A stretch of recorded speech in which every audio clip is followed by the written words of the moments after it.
Odela 2 Telugu film review by allrounder star Balyam Venumadhav. Cinema నిడివి 2.5 గంటలు. సినిమాకు వచ్చిన certificate adult certificate, A certificate. Cinema విడుదల తేదీ వచ్చేసి 17 ఏప్రిల్ 2025న గురువారం రోజు ఈ సినిమా ఒకరోజు ముందు విడుదలైంది. In the village of Odela, a man abducts and murders newly wed woman the day after their wedding. When his wife Radha uncovers the horrific truth, she takes justice into her own hands and kills him, later surrendering to the police. In the sequel, his vengeful spirit haunts the village, continuing his reign of terror. A fierce Aghori and devotee of Lord Shiva, Shivashakti, arrives in Odela to confront the dark force and restore peace. Odela part 1లో Hebah Patel story ఏదైతే ఉందో దాని కంటిన్యూషన్గా ఈ story start చేశారు. అందులో ఆమె భర్తగా తిరుపతిని శిక్షించడానికి ఓపెనింగ్ తోటి ఈ సినిమా స్టార్ట్ అవుతుంది. అతన్ని కూర్చోబెట్టి దేంట్లో గుంతలో కూర్చోబెట్టి నిలువులా అతనికి ఏమేమి చేయాలో అన్నీ చేసి డిఫరెంట్గా పాతి పెడతారు. సో పాతి పెట్టడంతో అతను కసితో రేగి అరుంధతి సినిమాలో ఏ రకంగా అయితే పగ ఉంటుందో అట్లాంటి పగతో రగిలిపోతున్నటువంటిది. అయితే ఈ సినిమాకి ఓదెలా 2 అని పెట్టారు. ఓదెలా అనేది ప్లేసు. అయితే ఉచ్చ అని కూడా పెట్టవచ్చు ఈ సినిమాకి. ఎందుకంటే ఈ సినిమాలో ఉచ్చ గురించి, సుల్లి గురించి, ఇటువంటి వాటి గురించి ఈ సినిమాలో ఎక్కువ చర్చ జరిగింది. అంటే ఇదేంటి ఇలాంటి పదం వాడాను అని అనుకుంటున్నారేమో. తమన్నా ఒక నాగసాధువు. ఆ నాగసాధువుతో వాళ్ళు అనిపించిన మాట ఏంటో తెలుసా? నీ సుల్లి గుంజి కోసేస్తా అంటుంది. అంటే గుప్తాంగం గుంజి కోసేస్తా అని అంటుంది.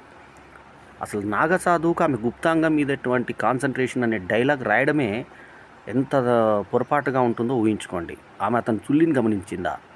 అతని చుల్లి గురించి ఆలోచించిందా?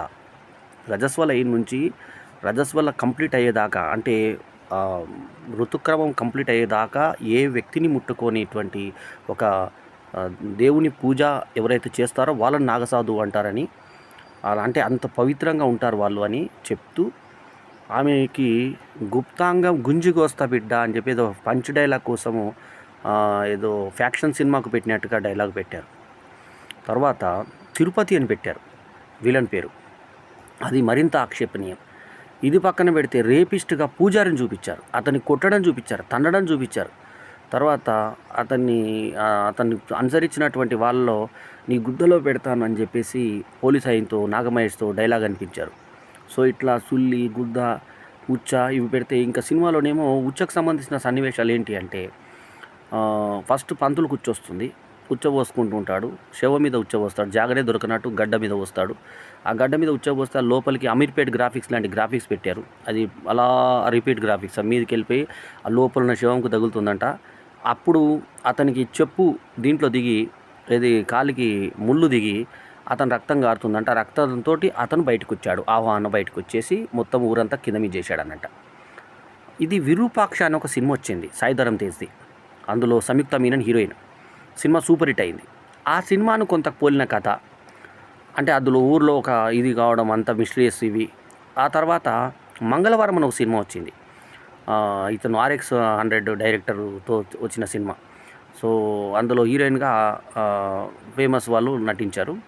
సో ఆ సినిమా మంగళవారము తర్వాత విరూపాక్ష ఒక మిక్సీలేసి తీస్తే ఒక కొత్త రకం కథ. దీనికి కొంచెం డివైన్ లుక్ ఇచ్చి ఇందాక చెప్పినట్టుగా చుల్లి కోయడం లాంటి డైలాగులతోటి ఒక ఇది ఇచ్చి ఇంకా తమాష ఏంటంటే ఈమెని వేయడానికి, అంటే ఆమె కామన్ ఇది చేయడానికి 10 మందిలో వేస్తానని చెప్పేసి ఆ నాగసాధువును 10 మందిలో దింగడానికి ప్రయత్నం చేస్తాడు విలన్.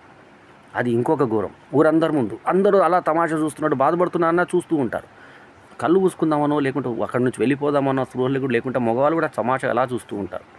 ఇదొక వెరైటీ.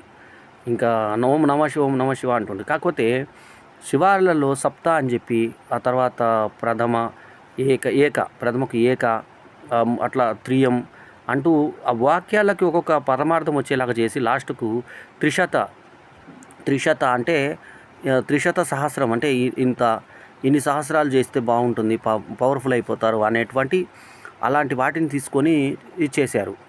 సో ఆ పూజా విధానం చూపించిన విధానం బాగుంది. ఇంటర్వెల్కి ముందు ఒక ఫైట్ తోటి మనకు నా శివశక్తిగా తమన్నా భాటియా ఆమె బాగా చేసింది కూడా గతంలో రచ్చలో నడుము వంపులు ఊపి అప్పుడు బుద్ధ విగ్రహం అందులో పాట వెనకాల పెడితే వాన వాన వెళ్ళు మై రీమేక్ సాంగ్తో అప్పుడు ఇది కొంచెం రచ్చరచ్చ అయింది. అదే డైరెక్టరు సంపత్ నంది. అయితే ఈ సినిమాకి డైరెక్టర్ సంపత్ నంది కాదు, డైరెక్షన్ సూపర్వైజన్ సంపత్ నంది. ఈ సినిమాకి writer, screen play, direction supervision అతను చేయగా డైరెక్టర్ వచ్చి అశోక్ తేజ ఈ సినిమాకి, డి మధు నిర్మాత, అట్లాగే B Ajaneesh Loknath musician, Soundararajan cinematography. అయితే సినిమాటోగ్రఫీ కానీ అజనీష్ లోక్నాథ్ మ్యూజిక్ కానీ మంచి స్థాయిలో ఉన్నాయి. ఇక హెబా పటేలు, తమన్నా భాటియా, వశిష్ఠ ఎన్ సింహ,